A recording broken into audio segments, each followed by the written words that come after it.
Hey guys, so the sister bought a pontoon boat, and I was out of town. She just said she found a good deal on it. Went and checked it out, and well, there's a few odds and ends that need attention, specifically with the engine. So it's a 115 Yamaha, and when you would accelerate, there's kind of like a dead spot in power.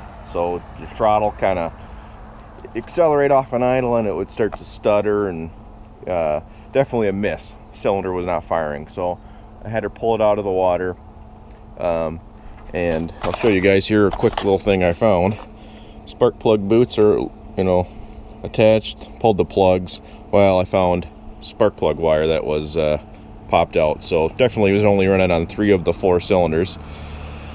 Most of the plugs look fairly good. This one was the one that was on the cylinder. It wasn't firing, so that's just wet from getting fuel and not firing. But the other ones were, light brown color, a little extra fuel on it. But this unit has got the, Yamaha is calling it the Precision Blend, which is, Evinrude Johnson's like VRO oil system. So here you can see the oil tank. Here's fuel tank, and it's supposed to self-mix because it is a 2-stroke. And this unit, these are all very problematic, especially once they get a little older, they're not mixing the fuel correctly, and you'll have performance issues, or it will stop mixing oil altogether, and then you risk ruining the engine. So I'm going to show you guys today how I'm going to pull that off. We're going to bypass that system and then get rid of the tanks, and we're just going to straight pre-mix our fuel, and then we don't have to worry about any performance issues. We know we're going to have a 50-to-1 mix with our oil, and everything should be good. So here we are.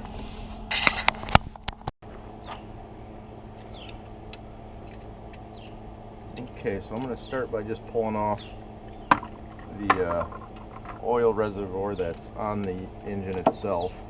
There's one out there, and then this is the actual secondary tank that the oil gets pumped to.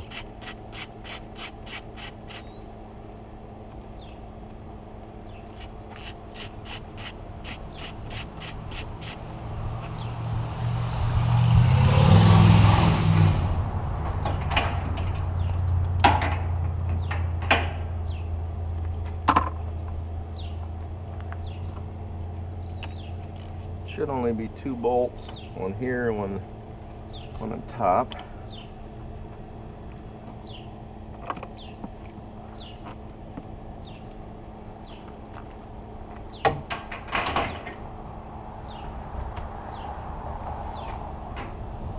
Oh, I'm wrong. There's 3. There's another one tucked right in here next to the starter.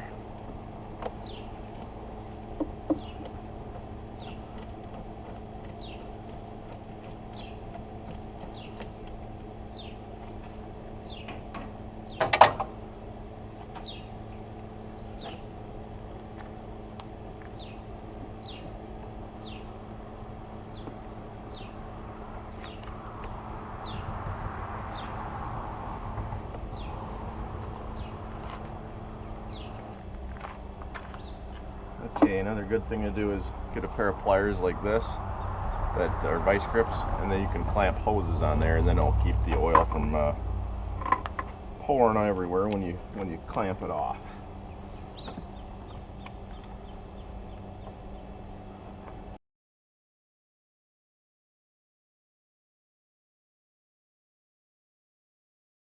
And just disconnect your electrical connectors.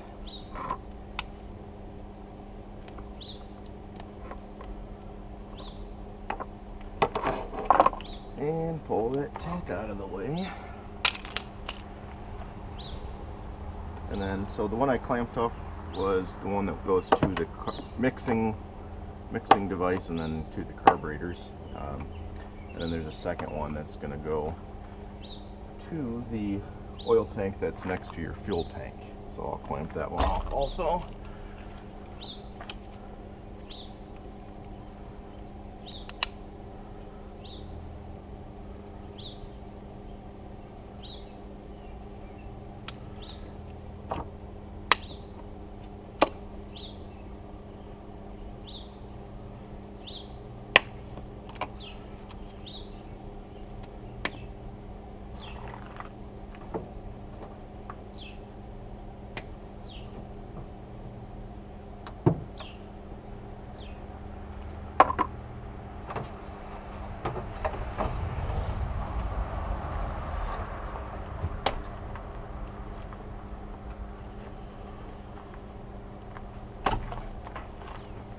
And you're going to spill a little bit no matter what you do, so just try cleaning yourself up. Try not to pollute too bad. Alright, so that's it. Pull the tank out of the way. Okay, so what I'm going to do here is, this is where the oil from that tank comes into this mixer.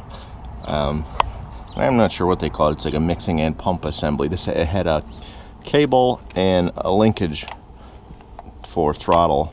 So what we're going to do is the hose that came from that tank, the bolt that you pulled that actually held the tank in there fits perfectly in there. Push it all the way in and then put a zip tie, and that will plug it.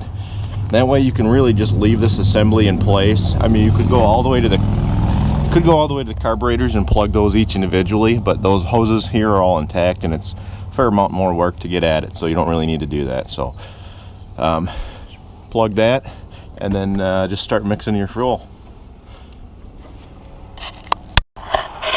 Okay, so here's the old oil tank. We're going to unplug the electrical connector, pull the strap out, and just yank that out because we don't need it anymore. Then we're going to pull this, dump whatever fuel's in here because it's just straight gas. We'll pull that out and drain it. Then we'll mix up a 5-gallon can of 50-to-1 two-stroke mix. Another good thing to remember too is this fuel line's full of fuel, straight gas, not the mix. So you're going to want to push that little detent ball, or the ball there, and drain that hose down, and then of course pump your primer bulb, and then that way you'll get your fresh mixed fuel that you just mixed up in that tank, and you get that cleaned out, because it doesn't seem like a lot of fuel, but you don't want to risk damaging something in the engine by just giving it straight fuel, no oil. Okay, and just like that, you get your fuel in, all mixed up, prime the bulb, hook it up, and that project's done. So that's one less thing to worry about. Now we're going to do a quick compression check on each one of these cylinders and just make sure the engine's healthy, and I'll show you how I do that.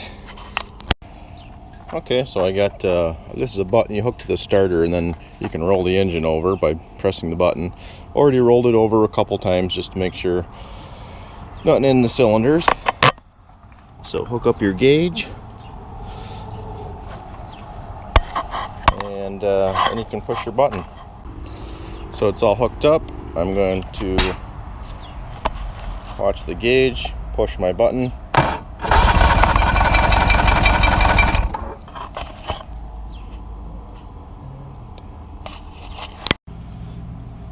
Alright, it's kind of difficult to crank the button and watch the gauge and everything while you're doing it, but so I went through all 4 cylinders. You try to crank it about an even number of times, and then this is what, I like to write the date and then the pressure for each cylinder. So 115, 115, 115, and 115, so not bad.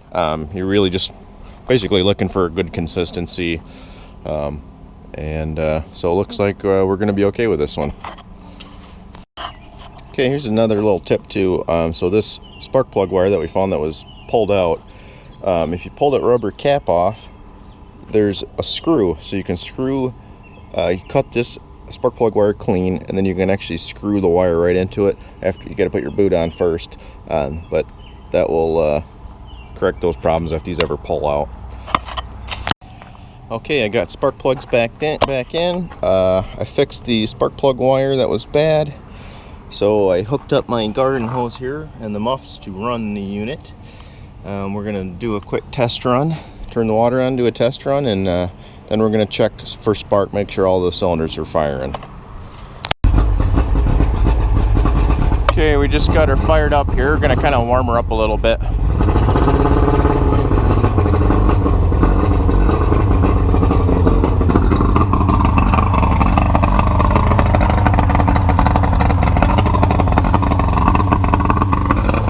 Check for spark here.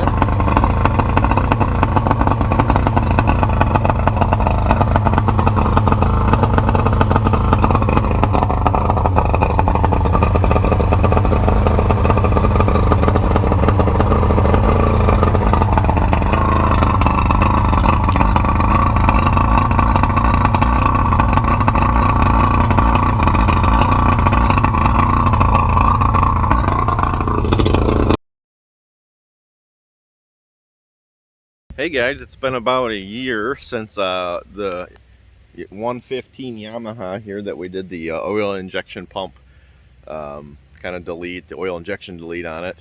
And a lot of you guys have said, hey, what about removing the oil pump shaft? Is it going to wear, cause metal flakes to enter the engine and everything? So today we're going to find out if it truly does.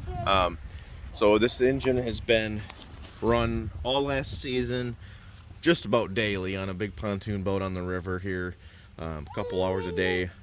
We got a lot of use, so we're gonna go through it and see if truly, you know, we should have removed that pump and shaft, and then we're gonna check out a couple things that I left in there also and see if that's worth deleting when you guys do the delete. All right, stay tuned. Okay, so here we're gonna look over what I left in there. I left the old pump in, including the lines, just because I'd have to plug them and everything. And at the time, I just thought, hey, if the lines are good, it's not going to have a vacuum leak. Those are sealed into the pump housing. So let's see. I got the boss here, so she's going to help. So tracing those lines from the injection pump, the oil injection pump, back over here, you can see they kind of come between the carburetors, and right there. I don't know if you guys can really see that, but there's some holes in the lines, which I don't think this one is going all the way through. Pretty darn close to it though. But if those were to crack, then you'd have air leaks and or a vacuum leak basically, and cause some real issues. So I'm gonna pull those out and just put some rubber caps or something on those ports and get rid of that line today. Okay, first thing I'm going to do is get this little bracket out of the way so we can get at the two mounting bolts for the pump. So it's just 10 millimeter. You can get a 10 millimeter deep socket in there. And pull that bracket out of your way.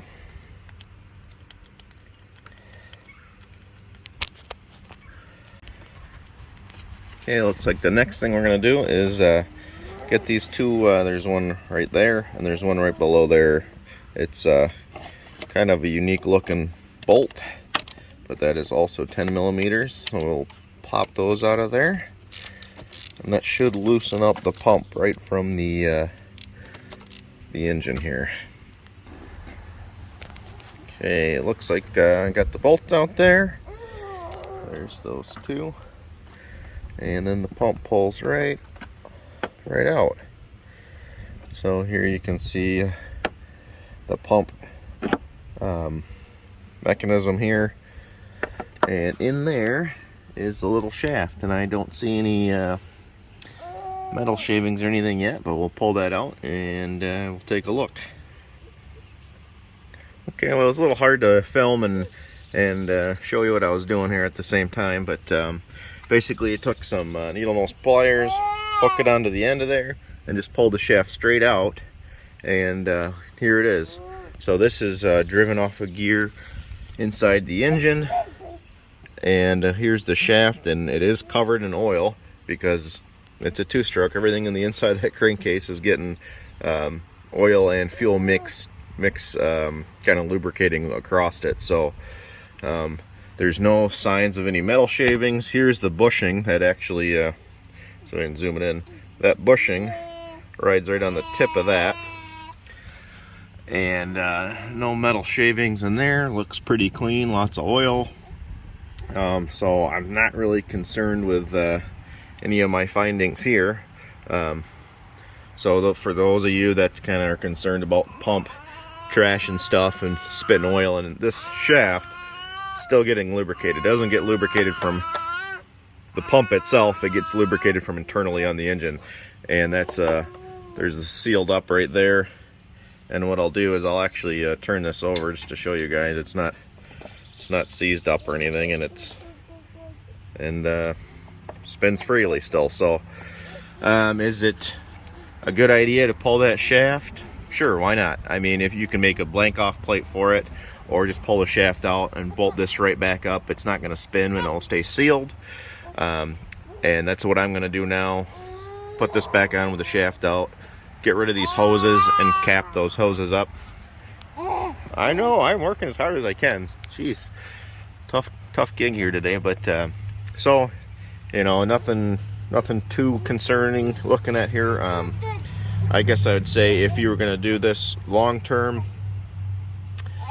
sure, why not just, you know, pull it out, get rid of it. But if you were kind of stuck in a pickle and you needed to get the boat back to shore and your injection pump just kept flooding everything out or causing issues, you could do what I did and you're not going to have an issue. So anyways, I just thought I'd throw this out there and let you guys kind of decide on how to go. All right. Well, here we have it all buttoned up. So the oil pump and pump distributor here, that's reinstalled. I just put some rubber caps on it just to keep everything clean, and for the just in case if you get a vacuum leak through the pump and through the housing into the block or something goofy like that. But so I reinstalled this without the shaft, so there's no shaft in there, so it's not going to turn. I don't know if you can see the yellow caps down in there. Those are where the oil feed lines went on those carbs. And back here on the starboard side, you can see the other caps. So that's all capped off, no more tubes. So we're gonna put it back in the water.